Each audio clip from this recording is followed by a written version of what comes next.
특이한 과학자들 중 특이한 성격이라던가 특이한 외모, 특이한 취미, 특이한 가치관, 이성관계 등 이런 특이한 과학자들과 거기에 대한 세부 정보 좀 알려주셨으면 감사하겠습니다. 내공전부겁니다. 안녕하세요. 지식들지기입니다. 먼저 답변 드리기 전 이미지 저작권상 화면과 음성이 고르지 않은 점 양해 바랍니다. 영상을 끝까지 시청해 주시고 좋아요 한 번씩 눌러주세요. 영상을 만드는 사람에게 큰 힘이 됩니다. 답변 드리겠습니다. 그 과학자의 이름은 캐번디시이고요. 기사 올려드립니다. 한여를 모집합니다. 다른 조건은 없으나 주인과 절대 마주쳐서는 안 됩니다. 이 특이한 구인 광고는 과학자 캐번디시가 내놓은 한여 모집 광고이다.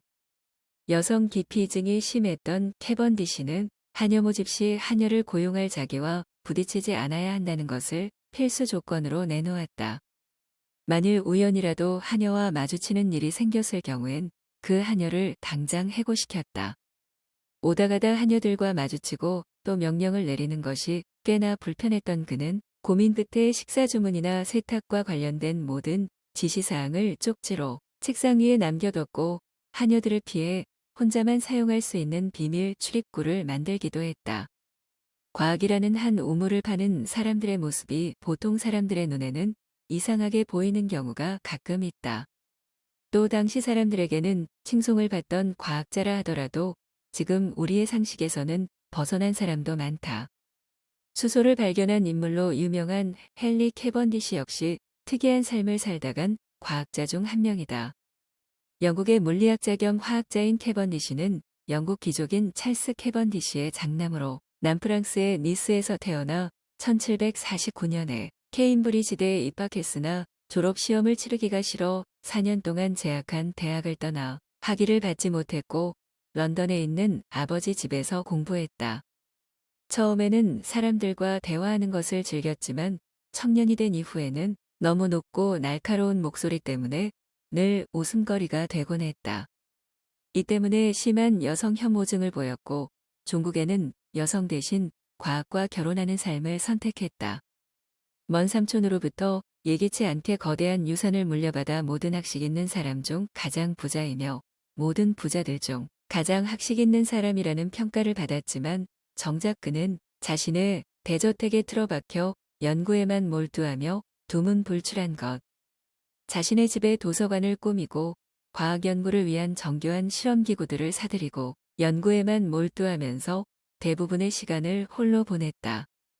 80년을 살았던 그 누구보다도 말을 적게 했을 것이라는 얘기가 있을 정도로 말도 거의 하지 않았다.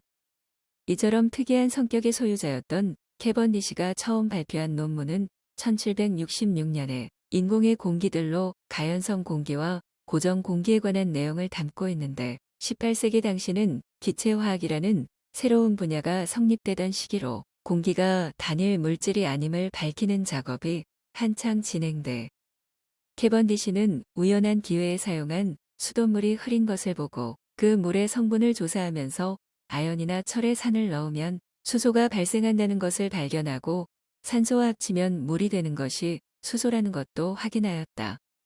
이 실험으로 그때까지 단 한 종류의 원자로만 만들어진 원소라고 알고 있던 물이 원소가 아니라는 사실이 밝혀졌다. 캐번디시는 이 수소가스를 불타는 공기라고 명명했는데 이 불타는 공기가 비물질적인 것이 아니라 어떤 실체를 가진 것이라고는 생각했지만 오늘날의 수소와 같이 대기의 한 성분을 이루는 순수한 물질이라고는 생각하지는 못했다. 참고로 우리가 사용하는 수소라는 이름을 붙인 사람은 프랑스의 화학자 라부아지에이다. 어찌됐든 캐번디시는 실험을 거듭해 불타는 공기는 물의 8760분의 1, 보통 공기의 11분의 1의 무게를 갖는다는 것을 확인했다. 또한 탄산칼슘이라는 알칼리성 물질을 염산이나 황산에 녹이거나 태우면 이산화탄소가 얻어진다는 것과 이산화탄소는 물에 잘 녹는다는 사실도 동시에 밝혔다. 참고로 오늘날의 정밀한 측정에 따르면 수소는 보통 공기의 14, 1분의 1의 무게를 갖는다. 이외에도 캐번디시는 많은 실험과 연구를 하여 여러 논문을 남겼으나 보관만 할 뿐 발표를 하지 않아 3사가 미발표 업적이 되었다. 그러나 다행히도 그가 죽고 나서 1세기가 지난 후에 제2시 맥스웰이 그의 유고를 정리하다가 많은 선구적 실험들을 발견하여 그의 주옥 같은 연구 결과들이 비로소 세상 밖으로 나올 수 있었다. 사실 캐번디시는 쿨롱보다 훨씬 먼저 쿨롱의 법칙과 옴의 법칙도 발견했지만 그의 엽기적인 성격 덕에 살아있을 때 연구 결과를 출판하지 못해 새로운 법칙에 자신의 이름을 남기지 못했다. 수소 발견이라는 위대한 과학적 업적에도 불구하고 대중의 갈채를 받지 못한 채 베일 속에 살다간 캐번디시. 그러나 오늘날 그와 그의 가문은 영국의 전설적인 과학자로 남아있다. 캐번디시가 남긴 유산으로 제7대 윌리엄 캐번디시가 캐번디시를 기념하는 캐번디시 물리학 연구소를 세워 영국에서 체계적인 과학교육과 과학연구가 제도적으로 정착될 수 있도록 정책적 차원의 지지를 아끼지 않았기 때문이다. 다소 엽기적이긴 하지만 과학에 몰두했던 그의 업적과 과학이 학문의 한 분야로 정착되지 못했던 시절, 국가도 외면해버린 과학사랑을 후원의 목소리를 전혀 내지 않으면서 대를 이어 봉사해온 역사상 처음으로 대중에게 과학이라는 새로운 세계를 보여준 본보기의 과학사랑 가문이기에 캐번디시는 영원히 좋은 귀감이 될 것이다. 지금까지 지식들지기였습니다. 다음 영상은 더욱 호기심 많은 질문들로 업데이트될 예정입니다. 구독하시면 일상생활에서 가끔 궁금한 질문들이 함께할 것입니다. 지식과 상식 얻어가세요. 감사합니다.